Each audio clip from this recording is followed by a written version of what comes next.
Je vous en parlais hier. En RDC, le journaliste Sosten Kambidi est en prison. Il enquêtait sur l'assassinat des deux experts de l'ONU dans la région du Kasaï, la suédoise Zaida Catalan et l'américain Michael Sharp. Ils ont été assassinés le 12 mars 2017. Aujourd'hui, Sosten Kambidi se trouve accusé d'association de malfaiteurs, de terrorisme, d'insurrection. Alors pourquoi se trouve-t-il en prison? Sonia Rollet, bonsoir. Bonsoir. Merci d'être venue sur le plateau du Journal Afrique. Vous êtes journaliste à RFI, spécialiste de la région des Grands Lacs et de l'ARD Congo.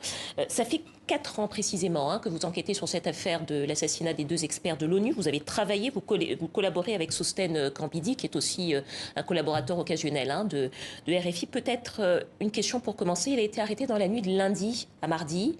Est-ce que vous savez exactement comment ça s'est passé? Alors, il se trouve qu'il m'a envoyé un SMS, en fait, juste avant de ne plus avoir accès à ses moyens de communication, à son ordinateur, à ses téléphones, pour me dire qu'il était arrêté par l'auditorat militaire dans le cadre, justement, de ce dossier de l'assassinat des experts sur lequel il a tellement travaillé. Pendant 36 heures, on n'a pas eu accès à lui, en fait. L'AFP l'a vu de loin une fois, mais il n'a eu accès ni à un avocat, ni, en fait, à sa famille, alors qu'on savait qu'il était interrogé, parce que la justice militaire nous le disait, qu'il était interrogé même, y compris avec des experts de l'ONU, donc du mécanisme qui soutient la justice militaire congolaise. Et c'est vrai que pendant 36 heures, donc on ne savait pas trop ce qui se passait.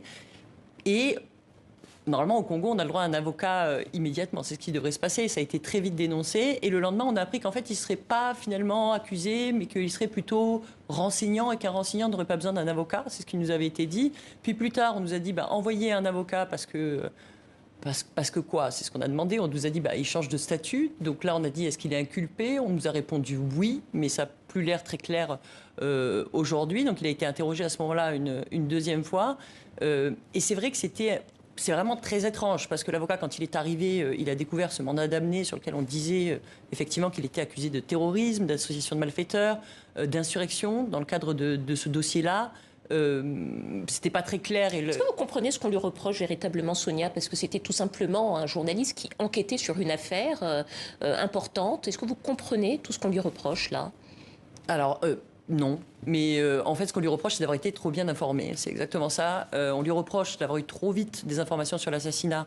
Mais ça, c'est un peu étrange parce qu'on sait que le principal accusé... On parle d'une vidéo de l'assassinat des deux experts. On dit qu'il est vraiment trop bien informé. En fait, le principal accusé dans cette affaire avait téléphoné à beaucoup de gens, y compris à la rédaction de Sosten. Donc c'est comme ça qu'il avait des éléments d'information. Et ce principal accusé, qui au départ était quand même le témoin vedette de la justice militaire, avait vraiment insisté sur le fait que c'était les miliciens Kamwina Nsapu. Et puis un mois plus tard...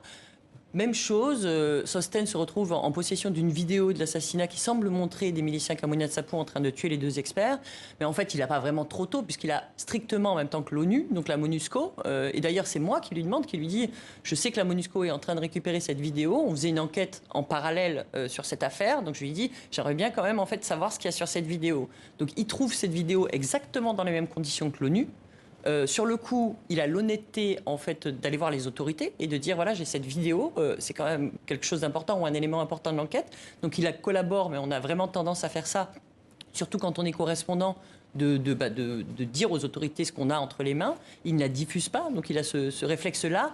Et puis, il va même accompagner, c'est ce qu'on lui reproche aussi aujourd'hui, en fait, la carte flash jusqu'à Kinshasa pour s'expliquer devant les autorités. C'est la raison pour laquelle vous ne comprenez pas les raisons de son arrestation. Peut-être en quelques mots, Sonia, on a un petit peu le sentiment peut-être que l'enquête sur cette affaire pourrait peut-être gêner les autorités. Est-ce que c'est aussi votre sentiment Alors, ou pas? On avait peur de ça, en fait, à l'époque de Joseph Kabila, parce qu'effectivement, on a pointé, non pas les miliciens comme Kamwina Nsapu, mais des agents de l'État, une manipulation. Et justement, à travers cette vidéo, ça nous a permis de montrer qu'ils avaient été piégés, puisqu'on a fait la traduction et autres. Et Sosten y a collaboré. Donc, on a eu très peur à ce moment-là. Et c'est vrai que là, on ne comprend pas vraiment ce qui se passe. Pourquoi est-ce que d'un seul coup, comme à l'époque de Joseph Kabila, un renseignant peut se retrouver accusé, comme il l'est? Il faut savoir que c'est dans un contexte où il y a des problèmes avec la presse. Notre correspondant, Patient Ligodi, a été tabassé la semaine dernière. Maintenant, c'est notre collaborateur, Sosten Kambidi, qui est arrêté dans le cadre de l'enquête sur laquelle il travaillait, quoi. Et c'est vrai qu'il y a un contexte avec les médias, peut-être, qui est difficile et qui est dénoncé par Reporters sans frontières ou Journalistes en danger. Mais c'est vrai que cette enquête, forcément, peut déranger parce qu'on a dénoncé quand même un certain nombre de personnalités. Il faut savoir que la justice militaire, et c'est ça le plus grave, a pris en compte toutes nos révélations, puisqu'en fait, toutes les personnes, ou presque, qu'on a pointées, la justice militaire les a peu à peu accusées. Donc voilà, quoi, on a quand même pas mal collaboré. Et c'est vrai qu'on est assez surpris de voir aujourd'hui Sosen Kambidi arrêté. Merci beaucoup. Sonia Rollet, journaliste à RFI, spécialiste de la RDC de la région des Grands Lacs. Merci à vous pour ces explications.